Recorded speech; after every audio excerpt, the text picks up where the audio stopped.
नमस्ते दोस्तों, मैं राय के सब सभी को स्वागत करता हूँ आज की इस नए वीडियो में। दोस्तों, आज हम रेशियो प्रोपोर्शनल का कुछ क्वेश्चन प्रैक्टिस करवाने वाले हैं। आज जो क्वेश्चन बताने वाले ये क्वेश्चन काफ़ी महत्वपूर्ण है, क्योंकि एसएससी जीडी में 2025 का जो एग्ज़ाम हुआ था, ठीक है? इस टाइप का क्वेश्चन बराबर रिपीट है किया गया है। तो ये क्वेश्चन प्रैक्टिस करके जाइएगा, ठीक है? जिसमें से इसका पहला ही क्वेश्चन देखिए, पहला क्वेश्चन क्या-क्या दिया हुआ है, ठीक है? कह रहा है इतना-इतना का त्रित्यानुपातिक मान 48 दे दिया हुआ तो y का मान पूछा हुआ है, ठीक है? y का मान पूछा। पहले त्रित्यानुपातिक मान का फ़ॉर्मूला आपको याद होना चाहिए। अगर 2 गो संख्या दे दिया हुआ है a और b, ठीक है? इसका थर्ड प्रोपोर्शनल पूछ रहा है, त्रित्यानुपातिक मान पूछ रहा है थर्ड प्रोपोर्शनल, ठीक है? थर्ड प्रोपोर्शनल अगर पूछ रहा है, त्रित्यानुपातिक मान अगर पूछ रहा है, तो इसका फ़ॉर्मूला होता है दूसरी संख्या का स्क्वायर कर देते हैं और पहली संख्या से भाग लगा देते हैं। तो ये होगा थर्ड प्रोपोर्शनल निकल के आ जाता है। जैसे मैं यहाँ पर 3x क्वेश्चन बोल दिया हुआ है 3x स्क्वायर और 4x y का थर्ड प्रोपोर्शनल क्या होगा? इसका थर्ड प्रोपोर्शनल दे दिया हुआ 48 दे दिया हुआ है। इसका थर्ड प्रोपोर्शनल हम निकालेंगे। इसका थर्ड प्रोपोर्शनल हम निकालते हैं तो कितना होता है? यानी रूट इसका स्क्वायर कर देते हैं तो 4x स्क्वायर यानी 4 के स्क्वायर करते हैं तो 16 हो जाएगा।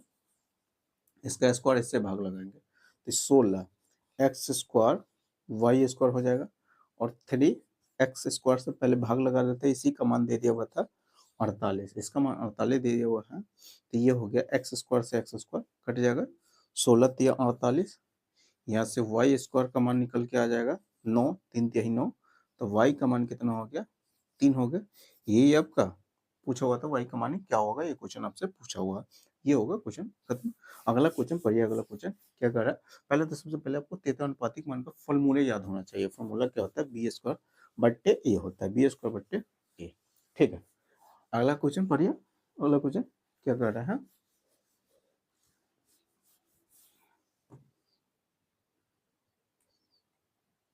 कह रहा है एक्स के गणित और अंग्रेजी में अंक जो मिला है वो समानुपात में है, ठीक है। यानी एक्स को मैथ में जो अंक मिल रहा है और अंग्रेजी में अंक जो मिल रहा है वो समानुपात में है। समानुपात का मतलब जिस रेशियो में अंक में उसे यानी मैथ में उसे अंक मिलेगा उसी रेशियो में अंग्रेजी में उसे अंक मिलेगा। तो पहले मैथ में उसे कितना अंक मिलता था? 60। तो अंग्रेजी में कितना मिला था? 75। अब अंग्रेजी में 60 मिल रहा है तो मैथ में उसको कितना मिलेगा? तो यही क्वेश्चन पूछा हुआ था, अंक कितना मिलेगा? तो मान लेते हैं एन को अंक नंबर मिल रहा होगा, एन को अंक मिल रहा होगा। तो यही आंसर यानी क्वेश्चन पूछा हुआ था। तो हम यहाँ एन मान लेते हैं, एन का मान आपको निकालना है।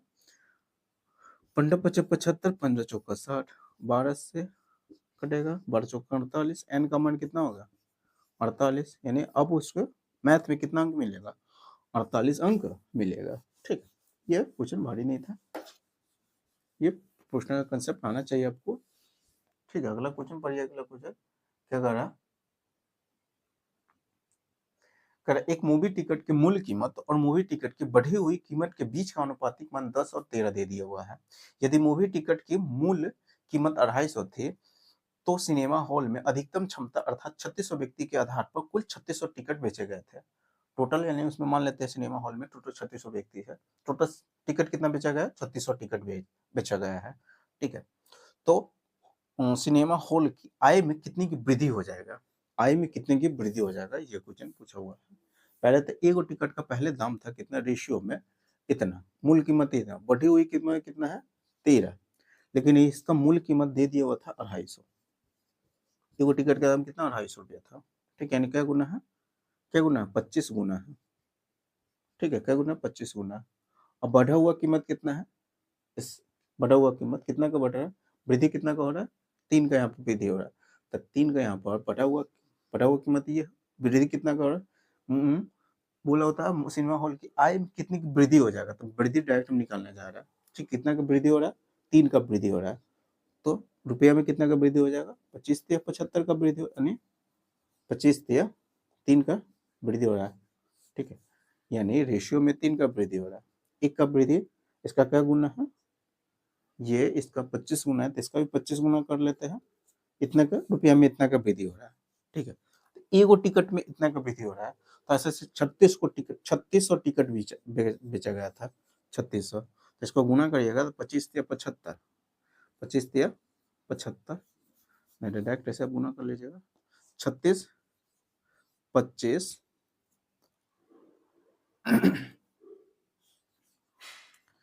36 दिया 108 हो गया, 36 दिया 108 और 36 दिया 108 2 को 0 यहाँ पर लिख लेते हैं, कोई दिक्कत नहीं है। 36 दिया 108 हो गया। अब 25 से डायरेक्ट इसमें गुना करेंगे।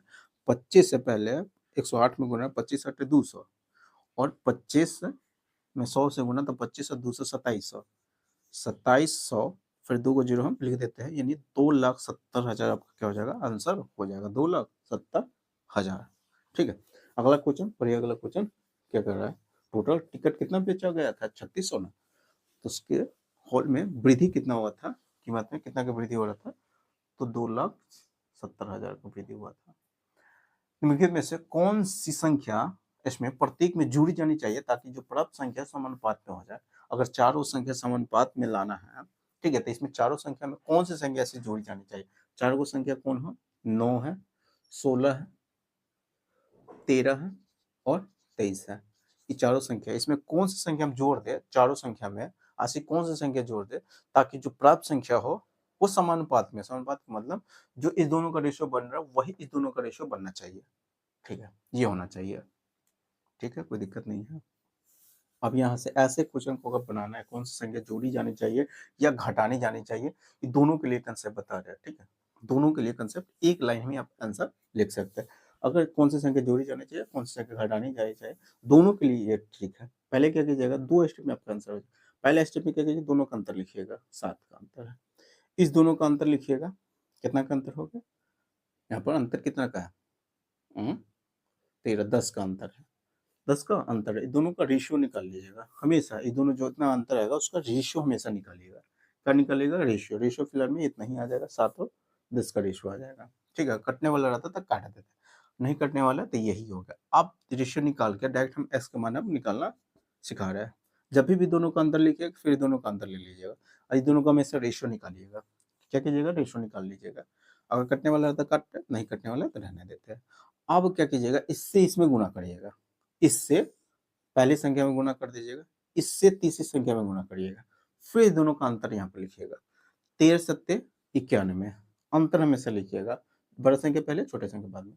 ये होगा -90, अंतर हमेशा लिखिएगा। और फिर इस दोनों के अंतर जो रेशियो रहते हैं उस दोनों के अंतर से हमेशा भाग लगाइएगा। दोनों का अंतर कितना है, 3 का।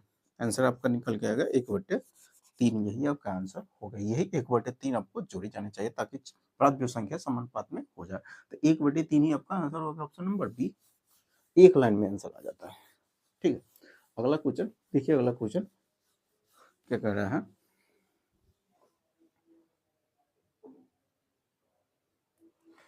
संख्या ए बी का तृतीयानुपातिक मान ए बी दे दिया हुआ, तो इनके कौन सा कथन सत्य है। ठीक है, तृतीयानुपातिक मान का फॉर्मूला अभी बताया, ए और बी अगर दो संख्या दे दिया हो, इसका थर्ड प्रोपोर्शनल पूछ रहा है, तृतीयानुपातिक मान पूछ रहा है, तो दूसरी संख्या का स्क्वायर कर देते हैं और पहली संख्या से भाग लगा देते हैं, तृतीयानुपातिक मान निकल के आ जाता है। जैसे में ए और बी का तृतीयानुपातिक अगर निकालेंगे तो बी स्क्वायर बट्टे ए हो जाएगा। ठीक है, ये ए भी दे दिया हुआ है, यानी इसी का मान, यानी हमने यहाँ पर निकालेंगे बी स्क्वायर बट्टे ए हो गया, इसी का मान दे दिया हुआ कितना, ए भी दे दिया हुआ है, ए भी दे दिया हुआ है, कोई दिक्कत नहीं है। बी से स्क्वायर कट जाएगा, यहाँ से बी बराबर हो जाएगा ए स्क्वायर, यही आपका आंसर हो जाएगा। ऑप्शन नंबर आपका ए स्क्वायर बराबर बी हो जाएगा, ऑप्शन नंबर सी आपका आंसर हो जाएगा। ठीक है, अगला क्वेश्चन देखिए। अगला क्वेश्चन क्या कह रहा है, पढ़िए, तब तक इसको मिटा रहा है।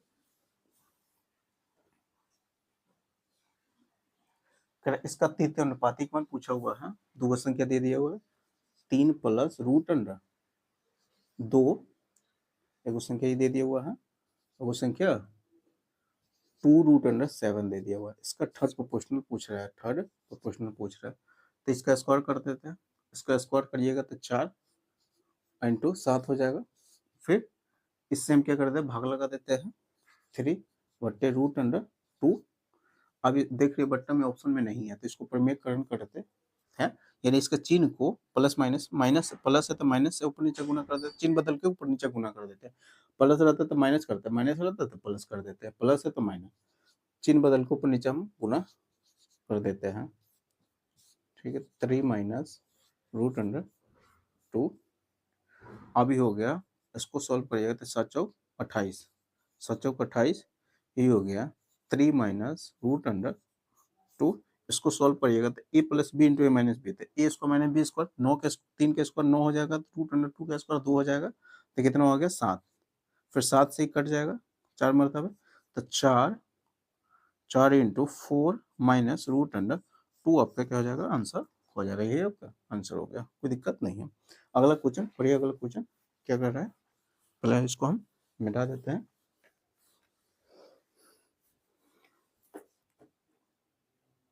बस आपको फॉर्मूला आना चाहिए, याद होना चाहिए। इसका मीन प्रोपोर्शनल पूछा हुआ है, अगर दो गो संख्या दे दिया हुआ ए और बी, इसका मीन प्रोपोर्शनल पूछा, मध्य अनुपातिक मान अगर पूछ रहा है मीन प्रोपोर्शनल, तो इसका डायरेक्ट फॉर्मूला होता है रूट अंडर ए भी होता है।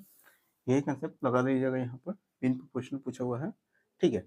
यानी रूट अंडर मीन प्रोपोर्शनल पूछा हुआ है, दो गो संख्या दे दिया हुआ है, तो इसका mean proportional root under 12 plus 6 root under 2 into 8 minus 4 root under 2, इसी का मीन प्रोपोर्शनल पूछा हुआ था, कोई दिक्कत नहीं है।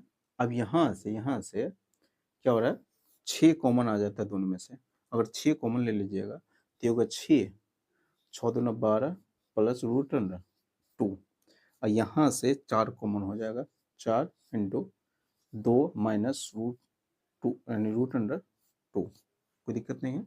6 चौका 24 हो गया, रूट अंडर 24 इंटू यहाँ से ए स्क्वायर माइनस बी स्क्वायर का फॉर्मूला बिठा लिया, ए प्लस बी इंटू ए माइनस बी, तो 4 हो गया, 4 में से 2 गया तो 2, यही होगा 6 चौका 24, 6 चौका 24, नहीं तो डायरेक्ट 24 दूना 48, 48 को 16 चौका 16 दूना 48, यहाँ पर ये 48 हो गया। 48 को हम लिख सकते हैं 16 दूना 48, 16 16 16 16 3 48, तो 16 का गुणन 6, 16 का गुणन 4 हो गया, और 3 रूट के अंदर अंदर ही रह जाएगा 3, तो यही इसका आंसर हो गया, 4 रूट अंडर 3 आपका आंसर हो जाएगा, 4 रूट अंडर 3, कोई दिक्कत नहीं है। अगला क्वेश्चन पढ़िए, अगला क्वेश्चन क्या कह रहा है, तो इसको हम मिटा देते हैं।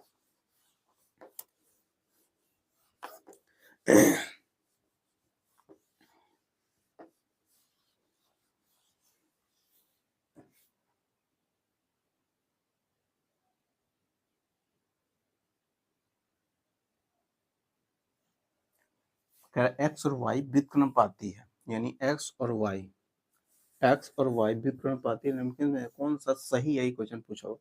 एक्स और वाई एक दूसरे का व्युत्क्रमपाती, एक दूसरे का यानी मध्य सॉरी एक्स वाई व्युत्क्रमपाती, यानी एक्स और वाई एक दूसरे का इन्वर्सली प्रोपोर्शनल है, एक्स और वाई एक दूसरे का इन्वर्सली प्रोपोर्शनल है। तो यहाँ से जब भी प्रोपोर्शनल का चिन्ह आता है तो कांस्टेंट नंबर से क्या हो जाता है, गुना हो जाता है, कांस्टेंट नंबर से गुना हो जाता है, तो एक्स वाई बराबर क्या हो जाएगा, के हो जाएगा, ठीक है। एक्स वाई बराबर क्या होगा, के होगा, यही आपका आंसर हो जाएगा। तो ये क्वेश्चन पूछने में कौन सा सही है, तो यही आपका आंसर हो जाएगा। तो आज हम फिलहाल में इतना ही तक रखते हैं। ये जो जितना भी क्वेश्चन हम प्रैक्टिस करवाए, ये क्वेश्चन काफी महत्वपूर्ण है, क्योंकि इस टाइप के क्वेश्चन बराबर एग्जाम में रिपीट किया गया है, ठीक है। तो ऐसे क्वेश्चन को हमेशा प्रैक्टिस करके जाइएगा। तो आज हम फिलहाल में यहीं तक रखते हैं। अगर वीडियो अच्छा लगा होगा तो वीडियो को लाइक कर दीजिएगा, तो चैनल को सब्सक्राइब नहीं किया हो तो चैनल को सब्सक्राइब कर लीजिएगा, साथ में बेल आइकन को प्रेस कर दीजिएगा। इससे क्या होगा, मैं जितनी वीडियो अपलोड करूँगा सारे वीडियो नोटिफिकेशन आपको मिलता रहेगा, ठीक है। तो चलिए फिर मिलते हैं नेक्स्ट वीडियो में।